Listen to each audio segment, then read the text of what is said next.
भाई इनका क्या कहना है कि उसका केज बड़ा होना चाहिए, बाकी वो लीगल है आने की। केज छोटा है, इसमें वो आपस में मर जाते हैं और सफ़र लंबा है, 6 घंटे के अंदर हो जाना चाहिए, 20 घंटे का सफ़र है। हावड़ा से आया था तो बड़ौदा, ये सन फार्मा इनके लेबोरेटरी के लिए आते हैं। ये मैं आप आए हो, मैं तो खुद यहाँ से उठाया नहीं हूँ, जैसे ही आए वैसे ही इशू हुआ है। मेरे को नहीं मालूम कितने भर के भी देखते हैं, इन्वेस्टिगेशन हो ही रहा है वो।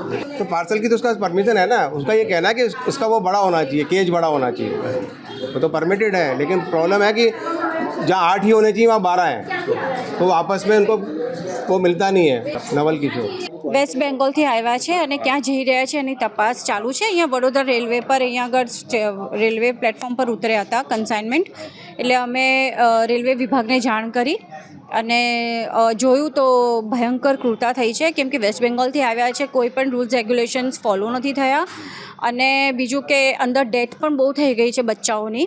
અમુક પ્રેગ્નેન્ટ તો સફર કરી નહીં શકે, તો પ્રેગ્નેન્ટ જીવોને કેવી રીતે એ લોકો અલાઉ કર્યું, કોને એનઓસી આપી, એ તપાસનો વિષય છે।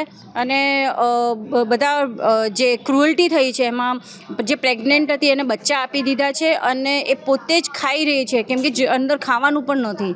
અંદર રેબિટ્સ છે અને પિગ્સ છે, ગિની પિગ્સ છે અને રેટ્સ છે। આપણે માણસોને જેટલી તકલીફ પડે ઉનાળામાં, એ તો એને જાનવરોને તો પડવાની જ છે, મૂંગા જીવોને। હા, અમે કરીશું ને, હમણાં રેલવેને અમે ઓથોરિટીને અમે જાણ કરી, હવે પોલીસ ડિપાર્ટમેન્ટને જાણ કરશું અને એને કબજે લઈને અને જે ક્રૂરતા કરી છે એના ઉપર ફરિયાદ થશે। એ અત્યારે તપાસનો વિષય છે, કેમ કે અમને પણ નથી ખબર, કોઈ પઠાણનું નામ આવી રહ્યું છે।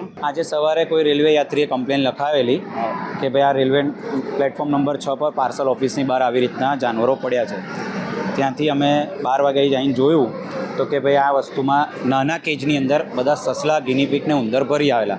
ત્યારબાદ રેલવેના જે પાર્સલ ઓફિસરના જે ઇન્ચાર્જ છે નવલ સર કરીને, એમને જાણ કરવામાં આવી કે કોઈ પઠાણભાઈ કરીને છે, એમનું કન્સાઇનમેન્ટ છે। કીધું પઠાણભાઈને બોલાવો કે આ ખોટું કન્સાઇનમેન્ટ તમે ગેરરીતે લાયા છો। તો એમને છેલ્લે એમના કોઈ છે એ ભાઈએ કબૂલ્યું કે મેં જેને પાર્સલ મૂકવાનું કીધું હતું એને જે કેજીસ છે ખોટા કેજીસમાં મૂક્યું છે। એ કેજીસની અંદર અમુક સસલા જે પ્રેગ્નેન્ટ છે અત્યારે બચ્ચા આપી રહ્યા છે, અમુક ભૂખ્યા તરસે અંદર મરેલા છે અને આટલી ગરમીની અંદર 20 કલાકનો સફર કરીને આવ્યા છે હાવડા ટ્રેનની અંદર। એટલે અમારું એક એ છે કે ટ્રેન ઓથોરિટીએ જ્યારે બી કોઈ કન્સાઇનમેન્ટ લેતું હોય તો એના નોર્મ્સ પહેલાં વાંચે, કેટલા બાય કેટલું પિંજરું હોય તો એનું બુકિંગ લે। તમે ખાલી બુકિંગ લઈને પૈસા લઈને આ છૂટી ના જાઓ। આ એસપીસીએનો મોટામાં મોટો ગુનો છે, પ્રાણી ક્રૂરતા અધિનિયમનો ગુનો લાગી રહ્યો છે। હવે કોઈ જામનગરના ભાઈ કહે છે કે તમે આની કન્સાઇનમેન્ટ તમે લઈ લો, પછી હું આઈને લઈ લઉં, અમે એમને ના પાડેલી છે કે આ સરકારની મિલકત કહેવાય, અમે ના લઈ શકીએ। ગુનો પોલીસ નોંધશે, અમારું કામ છે જીવોને બચાવવું, બરાબર છે। હવે એ અત્યારે કહે છે કે હું એમને સારવાર માટે ડૉક્ટર મોકલું છું અને હું મારી રીતના રખરખાવ કરું। પ્રાણી ક્રૂરતા અધિનિયમ 1960 કલમ 11ની અંતર્ગત આ ગુનો બને છે અને આ ગુનાની અંતર્ગત જે કંઈ મૂળ માલિક હશે એના પર આ ગુનો દાખલ થશે, દંડનીય કાર્યવાહી છે, એ દંડ ભરવો પડશે અને બીજી વાર આવી રીતના કોઈ બી રેલવેની અંદર એ કન્સાઇનમેન્ટ ના લાવે એની તપાસ રહેશે। ના, એવું કોઈ કંપનીનું નામ નથી લેવામાં આવેલું, એ લોકોએ ખાલી એવું કીધું કે કોઈ રિસર્ચ કંપનીને અમે આપવાના છે। પણ હું આપના માધ્યમથી કહું કે કોઈ બી રિસર્ચ કંપની આવી રીતના ડાયરેક્ટલી કોઈ જગ્યા પાસેથી, કોઈ ઓથોરિટી પાસેથી માલ લેતી નથી। એના ટોટલી પ્રોટોકોલ ફોલોઅપ કરવામાં આવતા હોય, એમની ગાડીમાં જ આવતું હોય, કોઈ એકદમ ઇન્ફેક્ટેડ એરિયામાં કે એવી રીતના પાર્સલો નથી જતા હોય। એટલે આ કંપનીનું નામ લેવું અને રિસર્ચ કંપનીનું કહેવું એક તદ્દન ખોટી વાત છે। રમેશ ગોરખભાઈ, જીએસપીસી।